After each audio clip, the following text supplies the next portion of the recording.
Dito sa Papa Dudut Stories, ikaw ay hindi nag-iisa.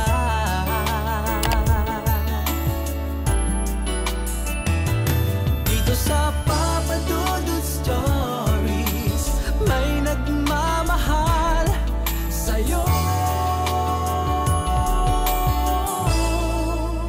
Papa Dudut Stories. Papa Dudut. Hindi madali ang mawalan ng mahal sa buhay, lalo na kung sila ay parte ng ating pamilya. Minsan ay hindi natin alam kung paano ba muling mag-uumpisa, kung paano ba tayo muling babangon mula sa pagkakalugmok natin sa matinding kalungkutan.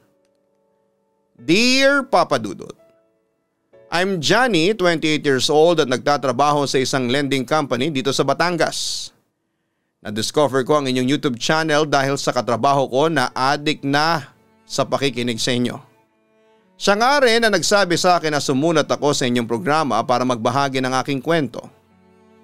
Nung una wala akong maisip na pwedeng i-share sa inyo hanggang sa eto, nag-decide na akong isulat itong bahaging ito ng buhay ko. Papa Dudut, kakagraduate ko lamang ng grade 6 nang mamatay si Mami dahil sa sakit sa atay. Mabilis ang pangyayari na yon kaya nahirapan akong tanggapin na wala na siya. Mama's boy pa naman ako at close na close talaga kami ni Mami. 2 taon nang lumipas. Nagkaroon ng bagong karelasyon si Daddy na si Tita Elisa. Ang bigat noon para sa akin kasi para bang napakabilis lang kay Daddy na mag-move on at ipagpalit si Mami sa ibang babae. At nang tumira na sa bahay namin si Tita Elisa ay doon mas lumalim ang sama ng loob na nararamdaman ko. O ayan na, ready na ang mga decorations, rinig kong sabi ni Tita Elisa mula sa loob ng bahay. Oo nga Han, ayusin na lang nating mabuti ang Christmas tree at ilagay ang mga regalo. Si Daddy naman ang sumunod na nagsalita. Mukhang nagulat naman ang dalawa nang makita akong pumasok sa loob ng bahay. O Johnny, gusto mo bang tumulong sa pag-aayos ng Christmas tree? No thanks, ang sabi ko naman at sinaksakan na lang ulit ng headset ang tenga ko bago dumiretso sa kwarto. Umiga agad ako sa kama nang makarating sa kwarto. Nag-side view ako ng pwesto ng higa sa right side kung nasaan andon ang picture frame ni Mami na nakapatong sa table sa gilid ng kama ko. Kinuha ko ito at muling hinima sa mukha ni Mami na kahit kailan ay hindi ko na muling mahahawakan pa ulit. Matapos ko tong hawakan ay niyakap ko ito habang sinasabing, I miss you Mami, I love you. Hindi ko na rin napigilan ang sarili ko na maluha. Mahigit 2 taon nang nakakalipas noon mula na mawala si Mami. Pero ayun ako at para bang kahapon lamang namatay ang Mami ko na sobrang mahal ko. Ilang mararahang katok sa pinto ng kwarto ang nagpahinto sa pag-iyak ko. Nagpunas ako ng luha bago binuksan ang pinto at nakita ko si Tita Elisa na nakatayo doon, Papa Dudut. What? Galit na tanong ko. Nagulat naman ito sa inasal ko. Saluhan mo na kami ng daddy mo sa pagkain sa baba. Sabi nito na parang hindi mapakali, Papa Dudut. Shh, yun lang bang sasabihin mo? At inistorbo mo pa ang pagtulog ko? Pagsusungit ko pa. Huwag kang bastos Johnny, sabat ni Dad. Sorry, si Tita Elisa ang nagsalita. Napangisi ako sa inis. Sa isip ko ay sorry for what? Para kawaan siya ni Dad at para ano? Para ako ang lumabas na masama? Siya kaya ang nang-agaw ng pamilya. But she's wrong. Walang makakaagaw ng pagkamami ng mami ko. Dahil nag-iisa lamang ang mami ko at kung si Daddy ay nabilog niya ang ulo, pues ako ay hindi. Johnny, hindi ka dapat ganyan sumagot sa Mami Elisa mo. Galit na tugon pa ni Daddy. Mami Elisa? Pagkakaalam ko 2 taon pa lang mula nang mawala si Mami. Pagkasabi ko noon ay agad akong lumingon sa babae sa harapan ko. At kahit kailan, hindi mo mapapalitan ang mami ko. Tugon ko pa. Johnny, tawag pa ni Dad, pero hindi ko na ito pinansin at agad na sinarado ang pinto ng padabog. Buwisit, sinabunutan ko na ang sarili ko sa inis. Halos pinagbabato ko yung mga unang ko sa inis na nararamdaman ko. Napahinto na lamang ako nang makita ko ang picture frame ni Mami sa kama ko. Kinuha ko ito at muling umiyak. Mami, kung hindi ka siguro namatay, hindi ka ipagpapalit ni Dad sa walang kwentang babaeng yon. Kung andito ka lang, luto mo yung kinakain namin at hindi luto niya. Mami, I'm really missing you so much. Gustong gusto na kitang makasama ulit, Mami. Halos mapaiyak na ako nang maalala ko lahat ng pag-aalaga ni Mami sa akin. Palagi siya nagluluto ng pagkain na babaunin ko sa school. Palagi niya akong tinuturuan sa mga assignment ko at palagi niya akong sinasama na mamasyal sa mga mall. Hindi natatapos ang gabi nang wala akong yakap na natatanggap mula kay Mami. Siya lang ang nakapagpapagaan ng loob ko talaga, Papa Dudut. Nakatulog na ako noon nang hindi kumakain ng hapunan. Nagising ako sa pagkalam ng sikmura ko, kaya lumabas ako sa kwarto kahit madaling araw na at inasikaso ang sariling pagkain ko. Naalala ko noon na hindi natutulog si Mami hanggat hindi pa niya ako napapakain. Samantalang na mga oras na yun ay mag-isa na lamang ako sa kusina na inaasikaso ang sarili ko.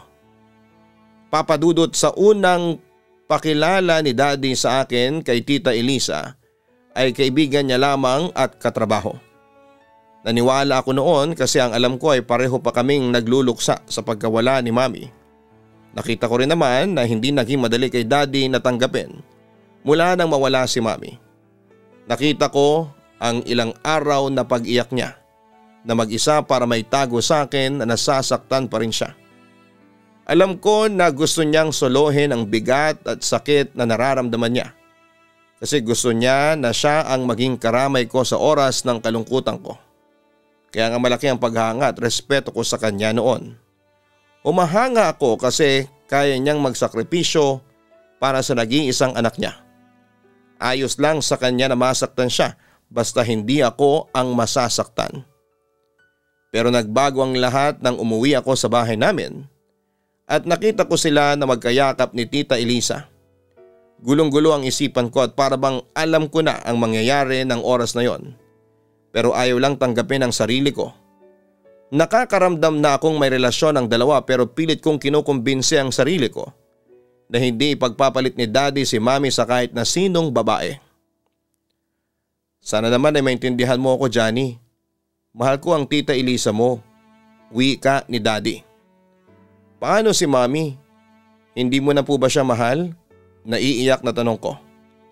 Kahit kailan, hindi mawawala ang pagmamahal ng Daddy mo para sa Mami mo. Wika ni Tita Elisa. Hindi po kayo ang kinakausap ko at usapang pamilya po ito. Kaya wag po kayong makisali. Galit na wika ko. Wag kang bastos sa Tita Elisa mo. Bigyan mo siya ng respeto. Saway ni Daddy sa akin. Bakit kayo po, Daddy? Binigyan niyo ba ng respeto si Mami? Binigyan niyo ba ng respeto ang kasal ninyong dalawa? Basta itong tandaan ninyo, Daddy, kahit kailan. Walang makakapalit sa pwesto ng Mami ko. Sigaw ko. Ilang araw kaming hindi nagkibuan ni Daddy, Papa Dudut, hanggang sa naging maayos ulit ang pakikitungo namin sa umpisa. Pero nang sabihin niya na sa bahay na titira si Tita Elisa, ay hindi na nawala ang sama ng loob ko sa kanila. Hindi na rin naging maayos pa ang pakikitungo ko sa kanila lalo na kay Tita Elisa. Oo, wala na ang Mami ko. Pero hindi ibig sabihin noon ay mawawala na rin siya sa buhay ko. Kung ako nga na anak ni Daddy at Mami ay hindi makapag-move on, dapat ay ganoon din si Daddy. Hindi ka man lang ba mag-aalmusal bago pumasok sa school? Tanong ni Tita Elisa. Hindi ako sumagot habang naglalagay ng tubig sa baunan na inuman ko. Dalhin mo na tong ginawa kong sandwich para sa'yo, sabi pa niya sa akin. Huwag kang umarte na parang Mami ko dahil walang makakapalit sa Mami ko. Matigas na sabi ko. Mabuti na lang at wala noon si Daddy sa bahay dahil sigurado na mapapagalitan ako. Johnny, wala akong balak na palitan ng mami mo. Malumanay na wika niya. Talaga? Bakit nandito ka pa? Inis na tanong ko. Dahil mahal ko ang daddy mo at umaasa ako na tanggapin mo rin ako balang araw bilang bagong miyembro ng pamilya na ito. Tugon niya. Mula noon, Papa Dudut, ay napabayaan ko rin ang pag-aaral ko. Noong nabubuhay pa si mami ay palagi ako nasa top 10 sa classroom. Nang mawala siya ay naisip ko na para kanino ko pa ba dapat na pagbutihin ang pag-aaral ko. Kung hindi ako late sa school, madalas naman akong nagkakating classes. Sumasama sa mga barkada ko na alam kong hindi magandang impluwensya sa akin. Okay lang kasi ang mahalaga ay nagiging malaya kung gawin lahat ng gusto ko. At hindi ko nakakasama ang babaeng umagaw sa daddy ko mula sa mami ko. Pagpasok ko pa lamang ng pinto ay si daddy kaagad ang bumungad sa akin. Mukhang napapadalas ang uwi mo ng gabi ang sabi pa ni daddy. Hindi ako sumagot at palampas na sa kanya nang makita ako ni Tita Elisa. O Johnny, nagugutom ka na ba? Gusto mo na bang kumain? Ang sabi nito. Hindi ko siya pinansin at tumuloy ako sa taas at pumasok sa kwarto ko. Napahinto ako nang makita kong malinis ang loob. Nawala halos sa orihinal na ayos sa mga gamit ko. Kaya hindi ko na napigilan ang sarili ko na puntahan sa kusina si Tita Elisa. Next time, wag kang papasok sa kwarto ko. Mabilis namang lumapit si Papa sa kusina nang marinig ang sigaw ko. Johnny, I'm sorry. Nilinis ko lang naman ang kwarto mo Wala naman akong ibang pinakialaman nandoon, ang sabi pa ni Tita Elisa. Hindi ikaw ang mami ko, kaya wala kang karapatang pumasok sa kwarto ko. At lalong lalo na ang makialam sa mga gamit ko. Inis na sabi ko. Kagad namang lumapit si daddy at bago pa siya nakapagsalita ay umalis na ako sa harapan nilang dalawa. Narinig ko pa ang pag-iyak ni tita sa baba bago ako tuluyang makapasok sa kwarto, Papa Dudut. Paawa effect pa siya. Nakakainis sila. Nakakainis si Tita Elisa. Hindi ko naman siya mami pero kung makaasta siya ay parang reyna ng bahay namin. Gaya ng dati hindi ako sumabay sa pagkain sa kanila at gumising na lamang ng madaling araw para kumain ng mag-isa. Kailan mo ba tatanggapin na magiging mami mo na rin si Tita Elisa mo? Tanong ng barkada kong si Estong. Dati ko siyang kaklase na noon ay tambay lang sa computer shop. Nang araw na yon ay hindi rin ako pumasok sa school at sumama na lamang sa kanya at sa iba pa naming kaibigan na tumatambay lang. Estong, nag-iisa lang ang mami ko. At hindi mapapalitan ng babae na yon ang lugar ni mami sa bahay at buhay ko. Inis na sabi ko. Bakit ba parang galit na galit ka sa Tita Elisa mo? May nagawa ba siyang hindi maganda sa iyo? Tanong ni Estong. Saglit akong napaisip at inalala ang naging pagkikita at pag-uusap namin ni Tita Elisa sa loob ng mahigit na 1 taon. Palagi ko siyang inaaway. Pinagtataasan ng boses at talagang walang respeto kapag siya ang kaharap ko. Wala no? Tanong pa ni Estong. Naisip ko na tama siya. Wala ngang kahit na anong nagawa sa akin na hindi maganda si Tita Elisa. Kasi sa umpisa pa lang ay pinakitunguhan na niya ako ng maayos. Napapikit ako at napabuntong hininga nang maisip ko ang dahilan kung bakit galit ako kay Tita Elisa. Isa lang naman ang dahilan. Yon ay ang pangaagaw niya sa daddy ko mula sa mami ko. Masama ang ugali niya. Alam ko na nagpapanggap lang siya na mabait pero ang totoo, masama talaga ang ugali niya. Giit ko. Paano mo nga nasabi na masama ang ugali kung wala namang nagawa sa'yo na hindi maganda? Ni minsan ba sinagawan kanya o pinagbuhatan ng kamay? Tanong pa ng kaibigan ko. Hindi, tugon ko. Kita mo na? Hindi pala. Ibig sabihin hindi talaga masama ang ugali niya. Wika pa niya. Teka, akala ko ba kaibigan kita? Pero bakit parang mas kinakampihan mo siya? Naiinis na tanong ko. Hindi naman sa ganon. Pinapaliwanagan ko lang ang isip mo sa kung ano ba talaga ang papel ng Tita Elisa mo sa buhay mo. Kung masama ba talaga siyang tao o hindi. Hindi ko siya kilala at ikaw ang mas nakakakilala sa kanya. Ikaw ang mas nakakaalam kung mabuti o masama ba siyang tao talaga, Johnny. Sabi pa niya. Umiling ako. Ano pa man ang mangyari ay hindi ko tatanggapin si Tita Elisa bilang parte ng buhay ko. Alam mo, maswerte ka pa nga eh. Wika niya. Bakit naman? Tanong ko. Kasi andyan sila para sa'yo. Samantalang ako wala ng tatay, wala pang nanay. Kaya eto, madalas na palaboy at tambay na lang. Tugon niya. At least ikaw, hawak mo ang oras at buhay mo. Sabi ko. Hindi masaya maging ako, Johnny. Hindi masaya na walang mga magulang. Wika niya. Papadudot minsan ay gusto ko nang maging si Estong na lamang din na nagagawa lahat ng bagay na gusto niya. Walang limitasyon dahil hawak niya ang oras niya. Pero kapag sinasabi ko yon sa kanya ay palagi niyang sinasabi na hindi masaya ang buhay niya. May bahay naman siyang inuuwian pero sa tita niya yon. Magkakahiwalay na rin silang magkakapatid. Ang sabi niya ay palagi niyang hiling na sana'y mabuhay ulit ang mga magulang niya. Sana'y makasama niya ulit ang mga ito. Papadudot kahit na anong payo sa akin ni Estong.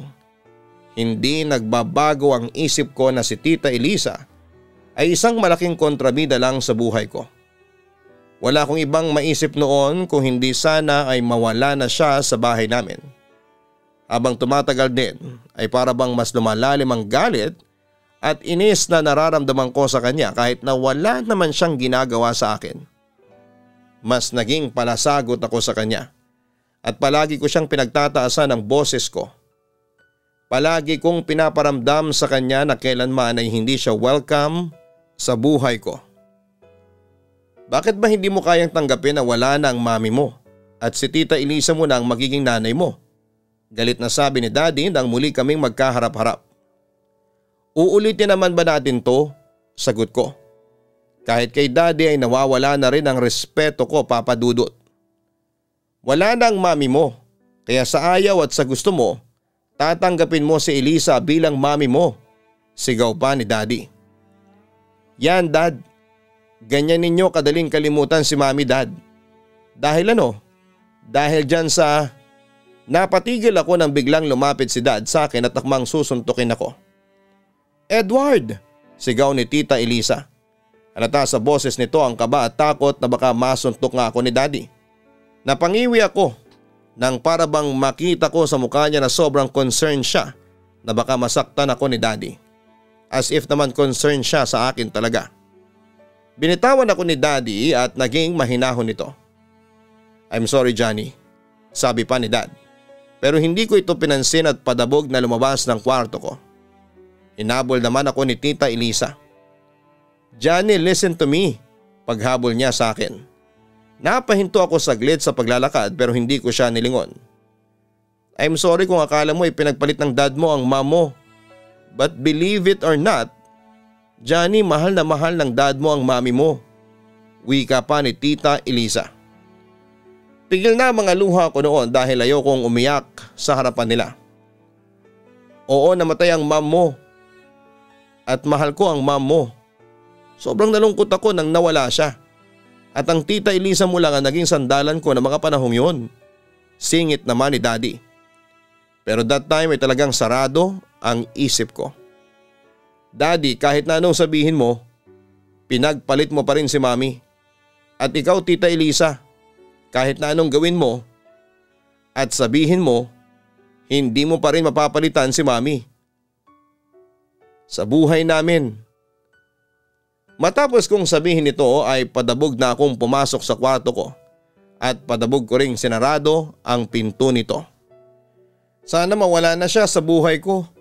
Kung wala man lang si Mami, mawala na lang din sila. I want to be alone. Napatingin ako sa bintana ko at saktong may nakita akong falling star. Hindi ko alam kung nagkataon lang ba ang bulalakaw na nakita ko ng gabi na yon. Kinabukasan kasi hindi pa rin kami nagpapansinan ni Daddy at Tita Elisa.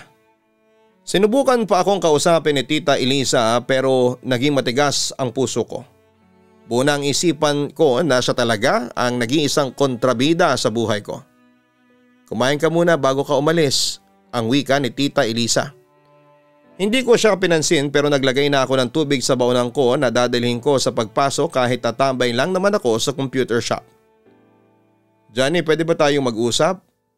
Wika niya na hinawakan ng braso ko.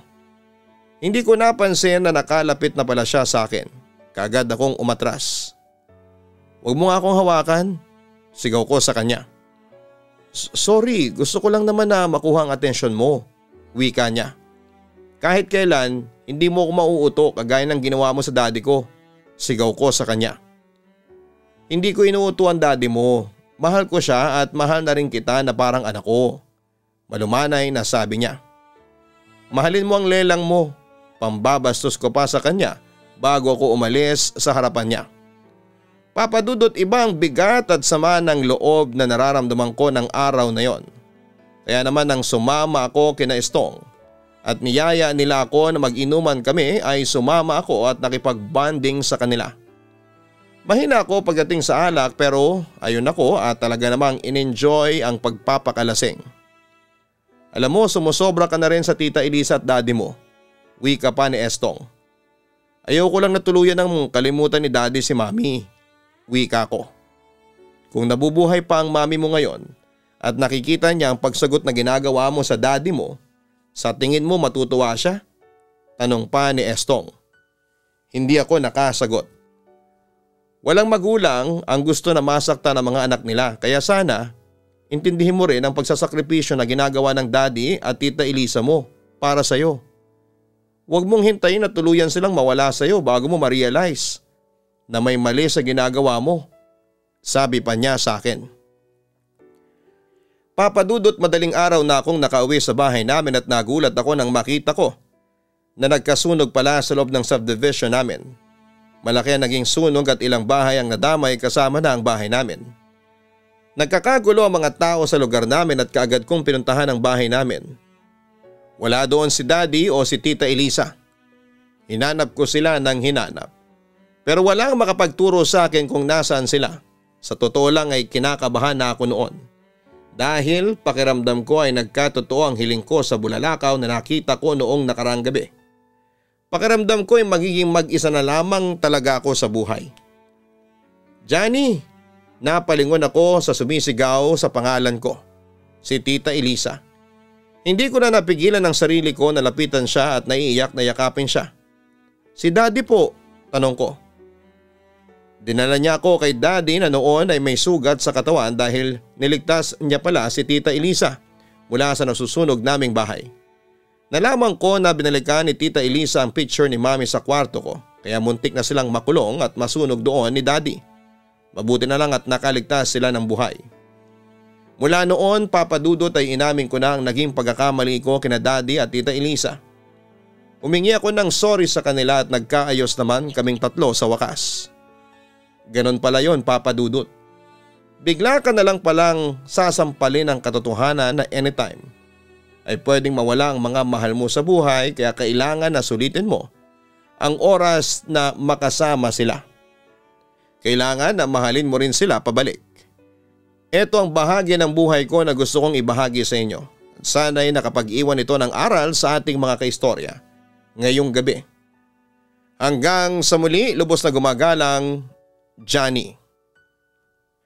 Maraming salamat Johnny sa pagsulat mo sa aking YouTube channel. At sa lahat ng mga nakikinig ngayon, huwag kalimutan na mag-like, mag-share at mag-subscribe. Hanapin din po ang Gianna Vlogs at ang Kaistorya YouTube channel para sa mga horror stories. Tama itong si Johnny na limitado ang oras ng bawat isa sa atin sa mundong ito. Kaya po dapat na alam natin kung paano mag-appreciate ng effort ng mga taong nag-aalaga at nagmamalasakit at nagmamahal sa atin. Maswerte ka kasi hindi pa naging huli sa iyo ang lahat. Nabigyan ka pa rin ng pagkakataon na makabawi sa kanila kaya sulitin mo ang bawat oras na pwede mo pa silang makasama. Lalo na at wala silang ibang pinaramdam sa iyo kung hindi pagmamalasakit at pagmamahal. Hanggang sa muli, maraming salamat po sa inyong lahat.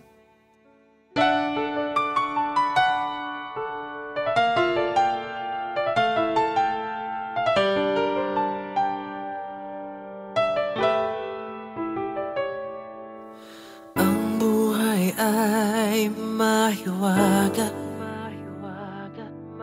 laging may lungkot at saya. Sa Papa Dudut Stories, laging may karamay ka.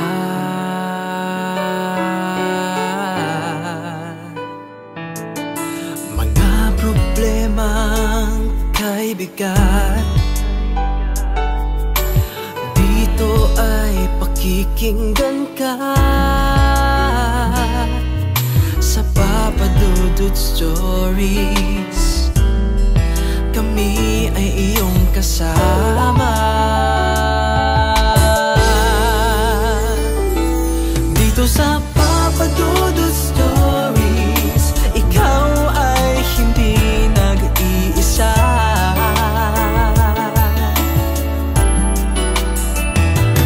Dito sa Papa Dudut Stories, may nagmamahal sa'yo. Papa Dudut Stories,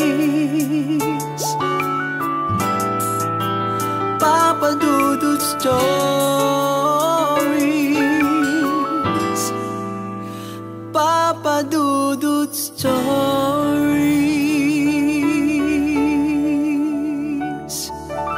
Hello mga ka-online, ako po ang inyong si Papa Dudut.